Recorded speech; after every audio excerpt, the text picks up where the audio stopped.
The group known as the 1047 Squad had built a fearsome reputation across several parts of Lagos. Whispered about in low tones and spoken of with caution, the squad was widely regarded as one of the most dangerous underground groups operating in the city. Their influence was most strongly felt in areas such as Sangatido, Oja, Ape, Ibejuleki, and Itiawese, where their presence had left deep scars in the communities. Residents in these areas often spoke of sudden unrest, unexplained disappearances, and ongoing tension linked to clashes between rival underground groups. Over time, it became clear that the 1047 Squad was deeply involved in these conflicts. Their operations were believed to be carefully planned and ruthlessly executed, often aimed at members of opposing groups. Many of their actions were said to be targeted, deliberate, and meant to send strong warnings to rivals. It was widely believed that the 1047 Squad stood in direct opposition to another feared group known as the 1046 Airlord Squad. The rivalry between the two was intense and long-standing, fueled by a struggle for dominance and control. Both groups were frequently accused by locals and authorities of being involved in various illegal activities, including organized attacks, forced collections, abductions, and contract-style operations. Though details were often hard to verify, the fear they inspired was real and undeniable. The exact time when the 1047 Squad first came into existence remained a mystery. Like many secretive groups linked to underground networks, their growth was slow, hidden, and deliberate. They avoided attention in their early days, building strength quietly and recruiting carefully. This secrecy made it difficult for outsiders to track their origins or understand the full scope of their structure. One of the methods the 1047 Squad became known for was deception. They were said to sometimes pretend to be members of rival groups, especially the Airlords, in order to gather information or lure unsuspecting individuals. By using familiar chants, coded language, and recognizable slogans, they created convincing illusions that easily misled those who were inexperienced or new to the city. One tragic incident highlighted just how effective and deadly this tactic could be.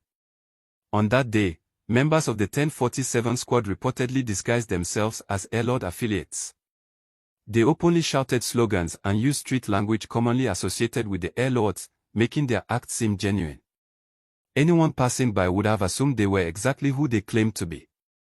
A young man, recently arrived in Lagos from Benin City in Edo State, happened to cross their path.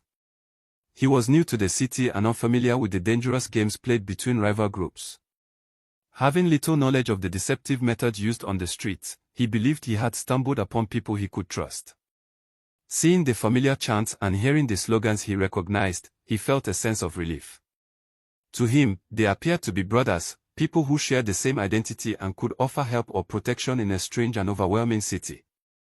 He approached them without suspicion and introduced himself, openly stating his affiliation. That single moment changed everything. Unbeknownst to him, he had walked straight into a carefully laid trap. The men he thought were allies were, in fact, members of the rival group he feared most. Once he revealed his identity, the atmosphere shifted. What he believed was acceptance was only silence masking cruel intent. A recording was made of him speaking, unaware of what it would later be used for. That footage eventually surfaced online, spreading quickly and shocking many who saw it. Not long after, the young man's life was cut short. He may have believed he had finally found support after leaving home, perhaps hoping that identifying with familiar faces would help him settle or solve personal struggles.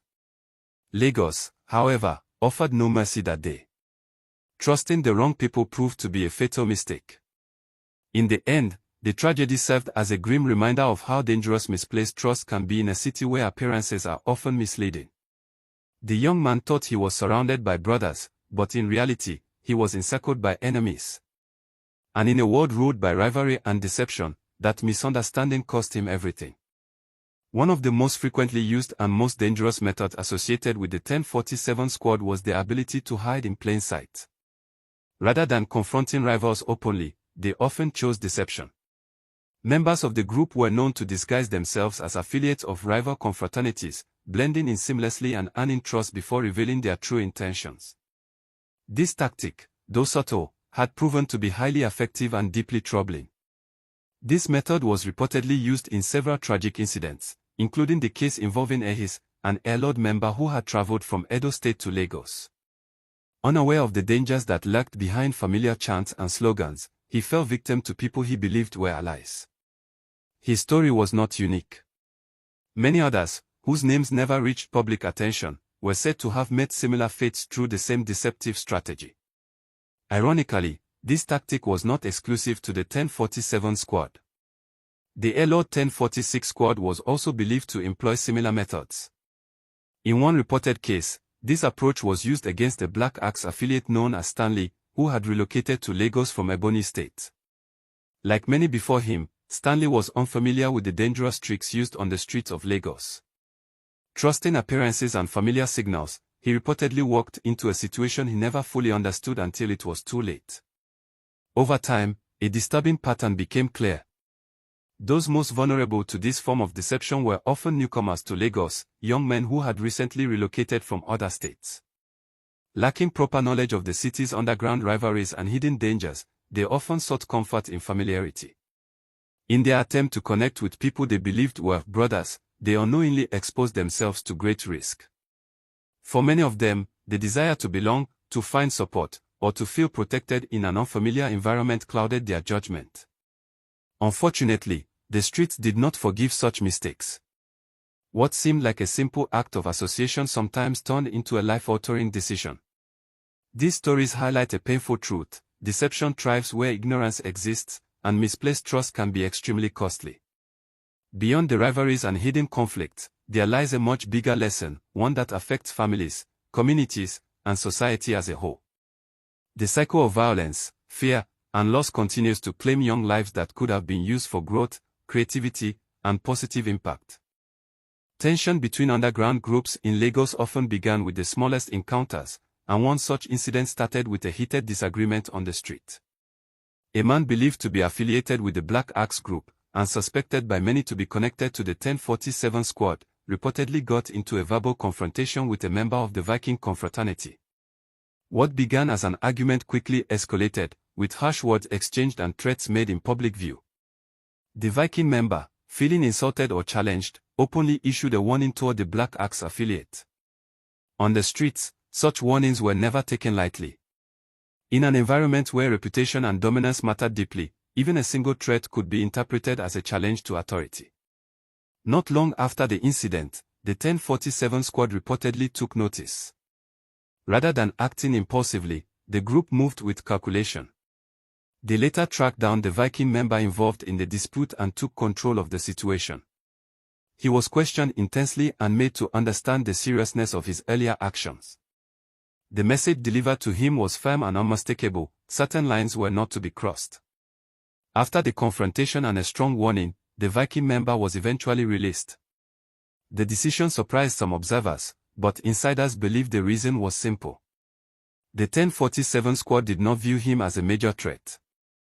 To them, the Viking group did not represent the same level of danger or rivalry as another group they despised far more. Many who followed these underground movements believed that if the person involved had been an Airlord member, the outcome would have been far more severe. That belief spoke volumes about the level of hostility that existed between the Black Axe network and the Airlords across several parts of Lagos. Their rivalry was widely known to be deeper, more emotional, and far more dangerous than conflicts with other groups. This incident quietly reinforced what many already suspected, that among all rival groups, the Airlords were seen as the most bitter enemies of the 1047 squad. Not long after, another development brought the group further into public attention. A video began circulating online, drawing widespread reactions and concern. The footage showed a group of young men, about 10 in number, standing together and openly claiming affiliation with the Notorious 1047 squad. Their faces were visible, and their statements were bold, almost careless, as though they felt untouchable. The video, which appeared on TikTok, quickly spread across social media platforms. More disturbing to viewers was the fact that the individuals in the footage indirectly revealed their connection to the earlier incident involving the Airlord member who had traveled from Edo State. For the first time, the public saw faces linked to an event that had previously been surrounded by rumors and speculation. The exposure proved costly. Law enforcement agencies took notice, and shortly after the video gained traction, one of the young men seen in the recording was arrested. His capture sent shockwaves through those familiar with the group's activities. For a network that thrived on secrecy and silence, such public exposure was a serious misstep. While in custody, the arrested individual reportedly admitted to being part of the 1047 squad. During questioning, he went further, confessing involvement in multiple violent incidents. According to reports, he acknowledged responsibility for several fatal outcomes over time. The confession deepened public concern and highlighted the real-world consequences of the group's actions. For many observers, the arrest marked a turning point. What had once existed mostly in whispers and street rumors was now being openly discussed. The video that was meant to inspire fear or pride had instead drawn unwanted attention and tightened the grip of authorities. The incident served as a reminder that in a city already battling complex security challenges, moments of carelessness, especially in the age of social media, could bring hidden operations into the open. And for those involved, the streets that once offered cover suddenly became much less forgiving. That is why the message remains clear and important. Say a no to cultism. Say a no to criminal activities. Say yes to peace, growth, and a better future.